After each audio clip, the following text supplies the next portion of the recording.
to you, the show where being a fraud gets a reward. On David Mitchell's team tonight, a man named Richard who's an adjudicator on a BBC One quiz show. So when I call him Clever Dick, I'm being factual, not rude. From Pointless, Richard Osman. And a comedian and actor whose distinctive looks can only be described as when Goliath ate Rick Mayall. It's Greg Davis. And on Lee Mack's team tonight, a comedian who once told me he was as sane and normal as the next man, although at the time he was standing next to Vic Reeves. It's Bob Mortimer! And in Holby City, she murdered people, had affairs with doctors, got pregnant and was attacked by patients. It really was quite an episode. It's Patsy Kensit! And we start with round one. It's Home Truths, where our panellists each read out a statement from the card in front of them. To make things harder, they've never seen the card before, so they've no idea what they'll be faced with. It's up to the opposing team to sort the fact from the fiction. Greg is first up. Greg, would you reveal all? At school, I invented a game called Snorkel Parker Music Practice Room. There we are. Lee's team, what do you think? What was the game called again? It was called Snorkel Parker Music Practice Room. Right, and can you describe the game to us? Myself and several friends, we all had Snorkel Parkers. What is a Snorkel Parker for some of the younger viewers? It's a large hooded coat with a fur-lined Oh, collar. the one that comes out at the front. Yeah, and it's fur. Okay. And you can zip it up so that it comes right up, and so that only your eyes are visible. Right. Can you describe the rules? Imagine we've never met, I've got my Snorkel Parker. What would happen next? Well, then you and I, Lee, will go to the music practice room when... I'm not falling for this again. And you zip up your Snorkel Parker... Yeah. And then you, when someone's practicing their violin with a violin teacher in the music practice room, you duck down below the window, and then you just come up with your Snorkel Parker on. So just imagine you're a historical reenactment society. You've got your members there. I suppose. How would you? I'd have to fully demonstrate it by using my making an ad hoc. Feel free Snorkel to ask Parker. Richard and David to help you out on this. Will you help me out with this? Well, I mean, I see, this is one of the moments where... I don't like having to... All right. You want to do it? Yeah, all right. Yeah.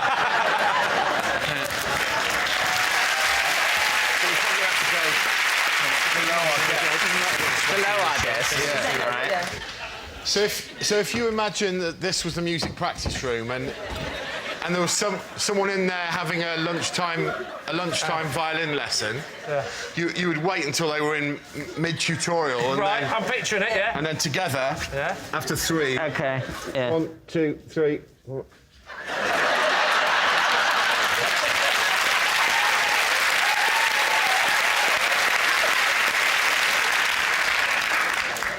That's it, really.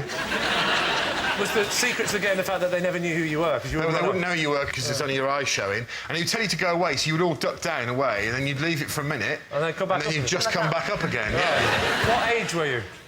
Maybe... Tell me you weren't one of the teachers. No, maybe 13, 14. Right the way through to when you left? Right through till sixth form, yeah. You never got told to stop this, or you got... Yeah, well, they would bang on the window and be really furious with us. For 5 years, they were banging on the window. They never once thought to come out and say, lads, it's getting really boring.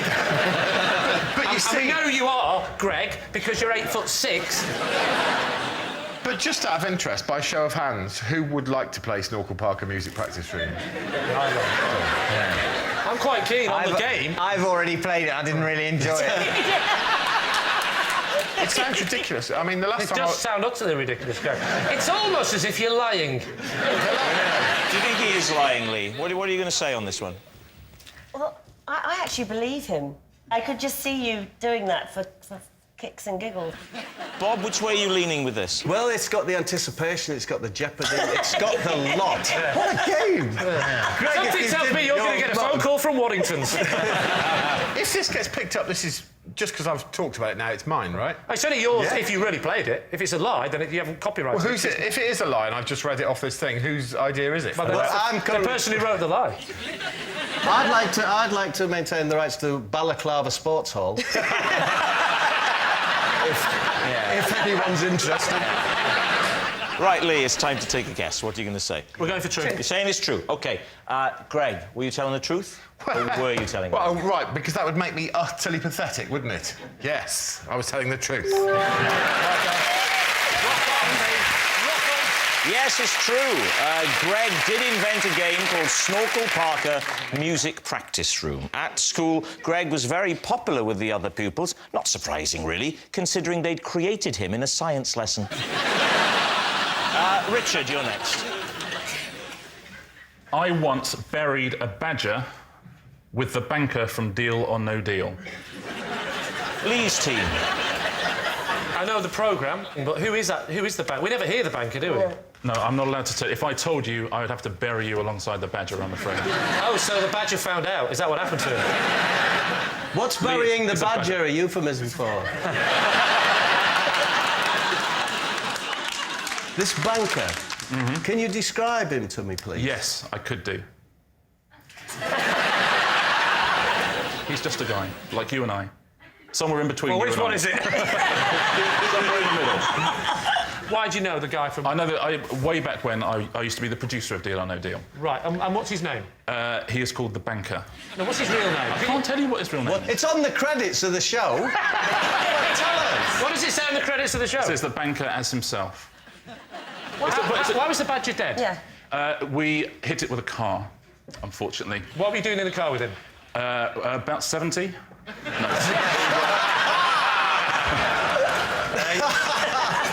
We were on holiday together. Where were you on holiday?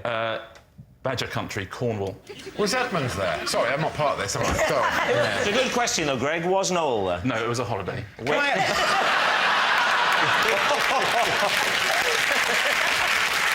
Before you buried the badger, did we put him in a box and then there were That's loads of so other rude. empty boxes? And then you stood there and you had to choose which box it was. Dead squirrel, wrong box. I think it's very sad that the badger died and everything. But Yes. Why so much trouble to dig the grave? Because the banker's wife was with us. Oh, can you tell us her name, or does she work for? can She tell you work her for the name. Iranian government. What is the name of the banker? Was this during the day or of the evening? It was late at night. Were you It was drunk? dark. Had you had a few? I had a few, yeah. So you went and got Were you spent? driving then? No, I wasn't driving. was driving If he's the not banker? going to say the name of the banker, He's not gonna of say- Deal or Deal, he's not going on national television go, I was driving, I was mullered. I say badger, I mean none.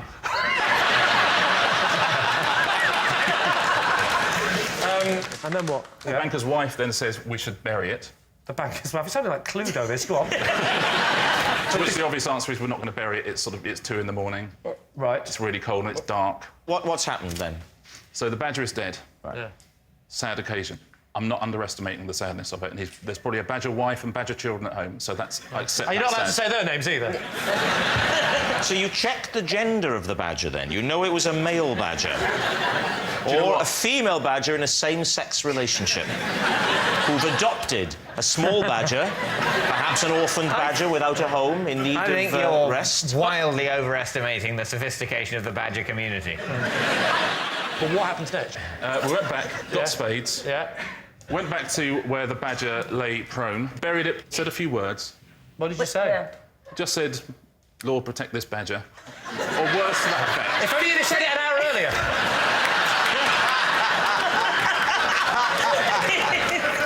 So go on, Lord, protect this badger. I think I said a few words about the family of the badger and gave some words Tell of us the apology. word. I want the words. I apologise to the family of this badger, wherever they may be, because I'm guessing they're nearby. Yeah. Put some stones on it, went back home, started drinking again. So, Lee, what's it going to be? Truth or lie? Oh, I think it's true, Lee. Bob thinks it's Do true. you think it's true? Yeah. Patsy? I don't believe the badger bit. I think the badger That's bit. quite essential to the story. But everything else you believe. I believe he knows the banker. Right. I think he knows the banker's wife. Well, there's I your think- answer. There's your answer. We think it's true apart from the badger bit. Lee, it's time to make your mind it's up. true. It's true. You're saying it's true. Richard, were you telling the truth or were you telling a lie? I was telling the truth.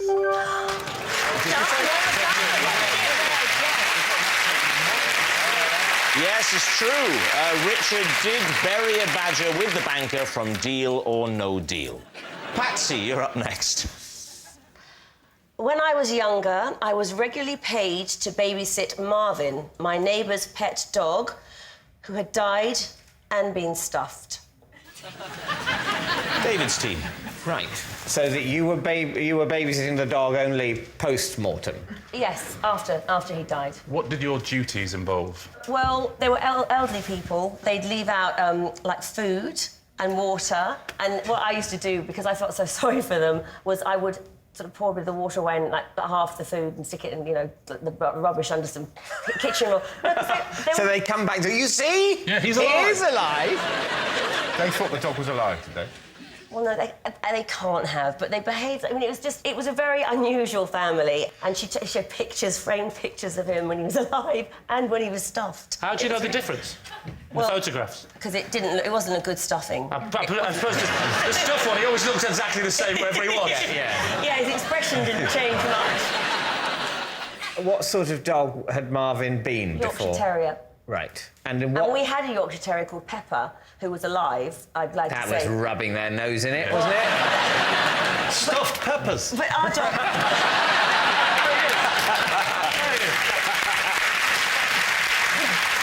But our dog was, like, totally untrained. I mean, adorable, but... Whereas Marvin was so well behaved. What position was Marvin stuffed in? What was... Standing. Did he have a facial expression? If there was any kind of emotion coming Like from... this, like that. So like he was angry.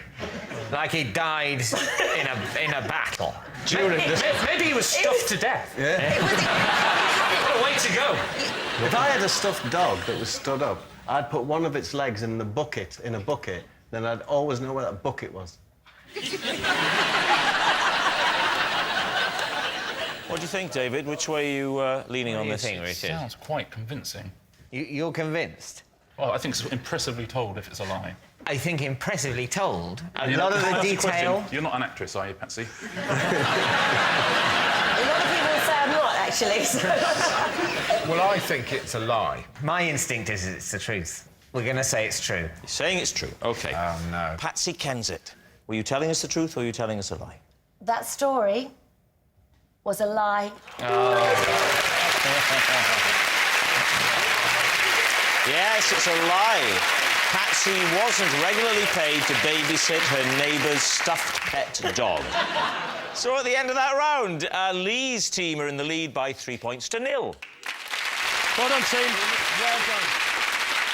Our next round is called This Is My, where we bring on a mystery guest who has a close connection to one of our panellists. This week, each of David's team will claim it's them that has the genuine connection to the guest, and it's up to Lee's team to spot who's telling the truth. So, please welcome this week's special guest, Pauline.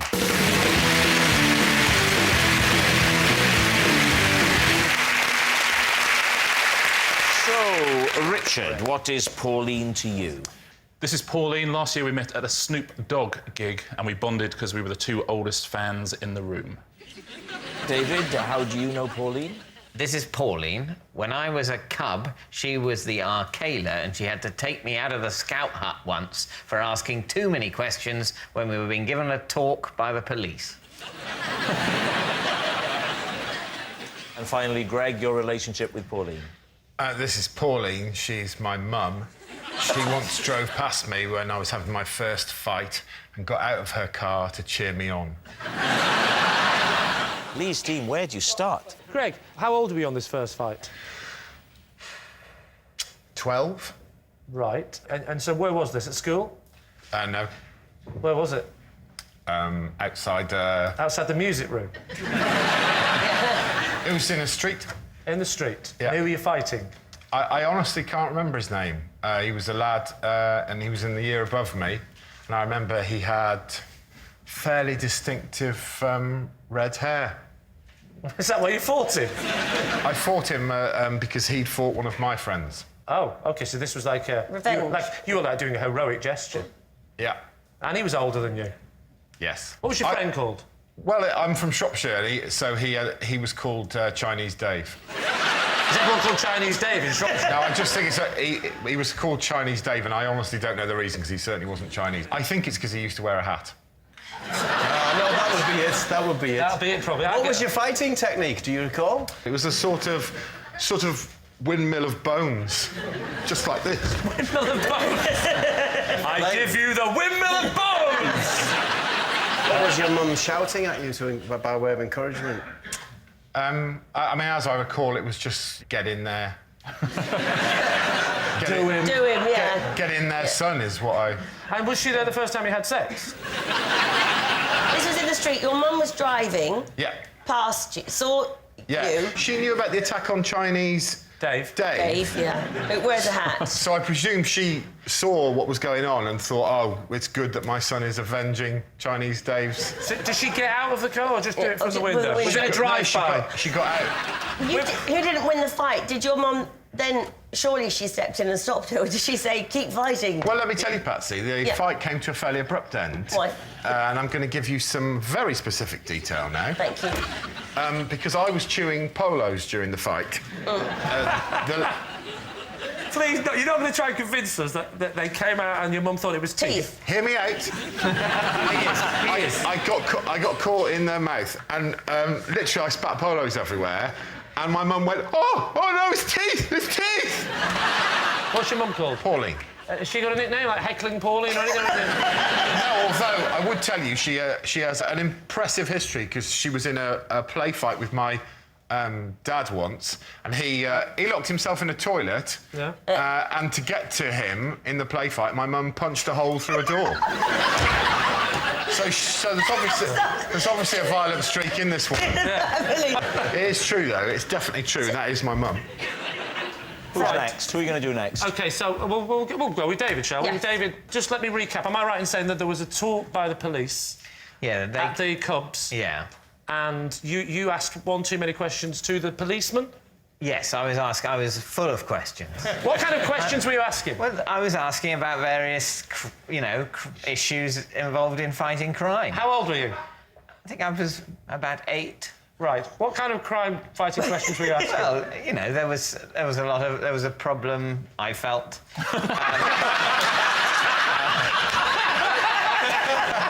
There was a problem with vandalism and graffiti in the area. You know, at that age, you're supposed to be taking part rather than complaining about it. That's OK. Different upbringings, that's fine. What are the questions? I asked a lot about the locks in Cagney and Lacey. I was, at the time, very aware of the security measures in all of those flats in New York and the big locks on the doors. And I said, why don't we have locks like that? And how can we keep burglars out if we don't have locks like that? Right. And the policeman was saying how you can't keep out a determined burglar. And I was saying, well, why do we lock the doors at all, then? But I wasn't really aware that he was supposed to be trying to get on with a talk, and maybe the questions would happen at the end, and maybe they wouldn't all be asked by me. Where was this Cubs? It was in Headington. Headington? Where I grew up. Well, I know that. I don't think you travelled. Yeah. I assumed it was where you lived, otherwise that would be bonkers. Where are you from? Oh, I'm from Newcastle, but I didn't travel. My parents had heard about a very good Cub Scout group about 400 miles away, and they thought about driving me there to get the very best training and tying. Absolutely. But what badges did you get, David? Don't talk about badges in front of Richard. Richard, remind us once again of your truth. Pauline and I met at a Snoop Dogg gig. Oh, where was he playing? It was at the Forum in Kentish Town. When was this? What year? Last year. Last year. So he was called Snoop Dogg because he's been called a lot of things, Well, hasn't he certainly has. In the olden days, he was Snoop Doggy Dogg, but now just Snoop Dogg. Whereabouts were you in the Forum? Whereabouts were you watching the show from? Well, we met when there was a delay, as there often is at rap concerts. There's sort of an hour delay, so I went up to the little bar. Why is there a delay? Well, because it's Snoop. You don't rush Snoop. Who supported him? Did he have a support act? Yeah, Corrupt. What was With a K. With a K, wow. With a K. I'd have left after them. What was his hair like, Snoop's? Snoop's? How was he wearing his hair? He was wearing his hair, he had sort of cornrows. essentially. He knows all the words, doesn't he? Yeah. He's definitely read up on this.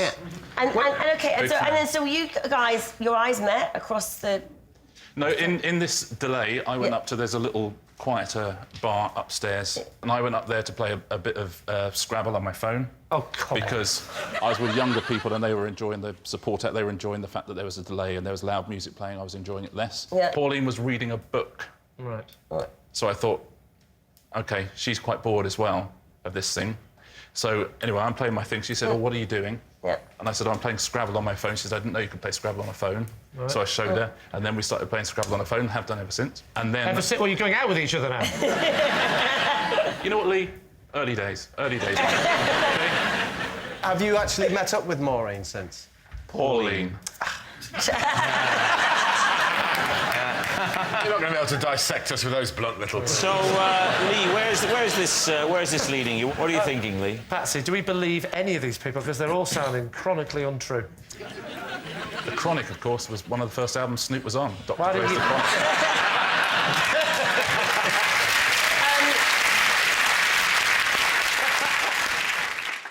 I could see David in his cub shorts and being worried about the graffiti. He's sort of the sort of person that it would have upset him. And he...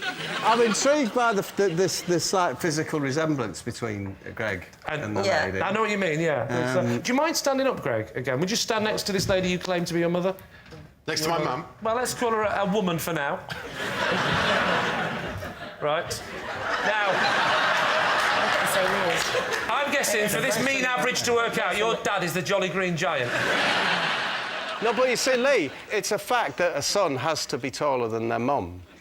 It's either Richard or Greg, I think. So that's my answer. So you think it's... I think it's Richard. You think it's Richard? You think it's Richard or Greg? Yeah. Don't Tim say forget Richard. What are you going to the say? Scout hat one, the... Oh, sorry. Oh, sorry, are you still here? The Scout hat.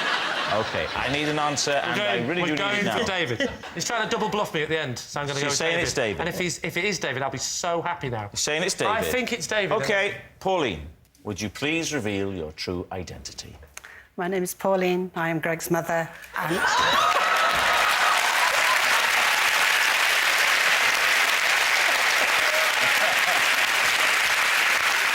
Yes, Pauline is Greg's mum, and she did cheer him on when he had his first ever fight.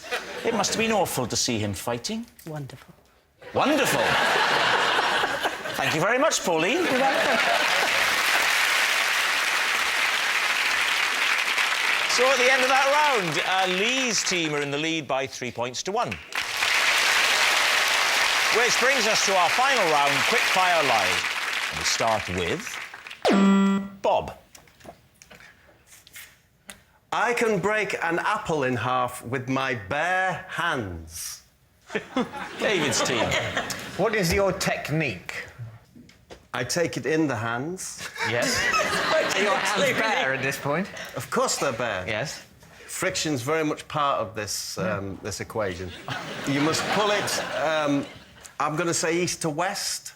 A lot of people think you need to twist. You don't need to twist. You don't need to twist. Really? You just don't need to pull apart. Pull it apart.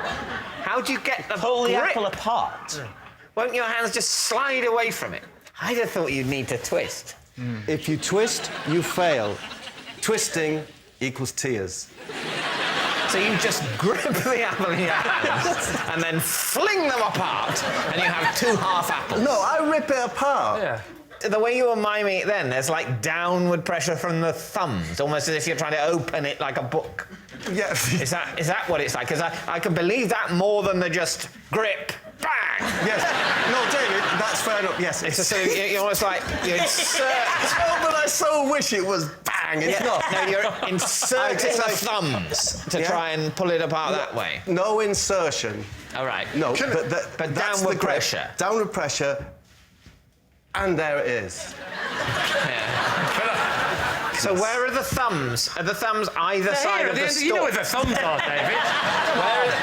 Where are the thumbs either side of the stalk? Yes. No insertion or penetration. Just No, absolutely not. No, the thumbs are used for gripping, not for ripping. That's what I was taught. And if you remember that... The system comes with a catch. phrase. If you can remember that, you too will be parting apples. How long have you done this for? I have done it for a long time. What I used to do to entertain was I used to take hard-boiled eggs, peel them, I can still do it, and I could take the shell off in one. And you actually peel the membrane rather than trying to... Don't be all rough-handed and don't, you know, take your time. Off it comes bang. And when did you... That's the correct way to present. With an apple, it's this. When did you first discover that you could do the apple? How did it come about? How did it come to be? I can't remember the first time I did it. I can remember the feeling, but I can't remember the first time I did it. What was the feeling? The feeling was magnificent. Right, David, is that the truth? I don't think so, but it could be. Can we leave it at that? Yeah, that's fine. OK, on to the next round. No, we can't. I agree with that. I'd love to see him... I hope it's true, because then they'll make him do it. Yeah. And I'd love to see it. Yeah. If it's not true, Make will him they do make it him anyway. try? So what's it going to be? Oh, I really want it to be true, but it isn't true, I don't think. You can't pull an apple apart, can you? You can't just rip it in half. I so want you to be able to. If you and I can't, sure. And I can't. I've never tried. Have you ever tried? If I had an apple here, and I could have a few But I think goes. if those two can't do it, David, with no disrespect, it's highly unlikely you're going to pull it off. Tremendously, frighteningly strong hands, as I found out to my own cost.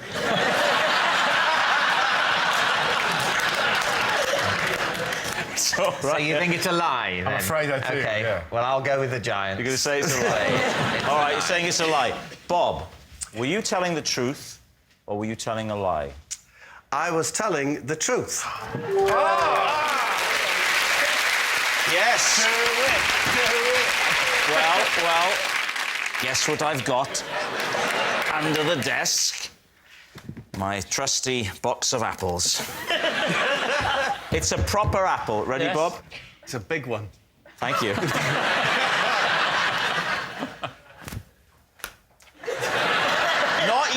Not you, him. Does your husband play cricket? I love that sort of thing. Where shall I do it? I really hope he can't do it.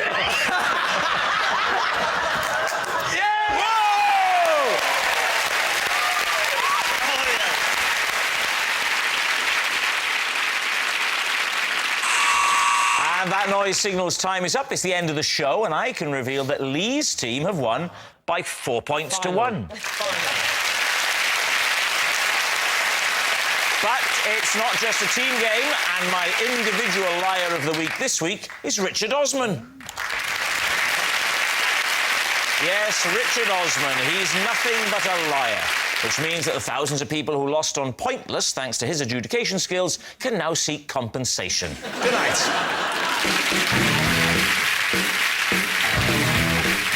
Jumping into the hot seat, Kathy Burke is the guest host for Have I Got News For You next tonight on BBC One. Then it gets awkward between Lee and Lucy when they wake up with no idea what happened the night before. Not Going Out is at 9:30.